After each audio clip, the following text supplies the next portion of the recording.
আজকের কেকটা কিন্তু একটু স্পেশাল ছিল, কারণ এই অর্ডারটা করেছিল আমার একজন খুব পুরনো বান্ধবী। আমরা ক্লাস 9 থেকে কলেজ পর্যন্ত একসাথেই পড়াশোনা করেছি। তো ওর ভাইয়ের জন্য একটা কেক লাগবে। ফার্স্টে মনে হয় তারা অন্য কোথাও থেকে নেওয়ার কথা ছিল, দেন ওর হাজবেন্ড বলেছিল যে তোমার বান্ধবী তো কেক বানায়, তুমি ওর কাছ থেকেই নিতে পারো। বাস তারপর আর কি, আমার কাছে কেকের অর্ডার চলে আসলো। আমিও রীতিমতো কেক বানিয়ে দিয়ে দিলাম। কেকটা বানিয়ে নিয়ে আমি টিউশনে চলে গেলাম। আর ওকে আগেই বলেছিলাম আমার একটু দেরি হয়ে যাবে। ও বললো হ্যাঁ, আমার কোনো প্রবলেম নেই, আমারও হাজব্যান্ড অফিস থেকে আসতে একটু দেরি হবে, তুই আরামসে বানা। তারপর সন্ধ্যা 8টা নাগাদ ওর হাজব্যান্ড আমার বাড়ির সামনে এসে আমাকে ফোন করলো।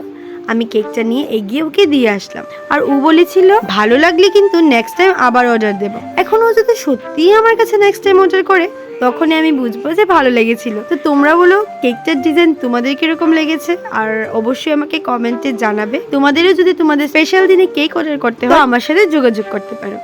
বাই।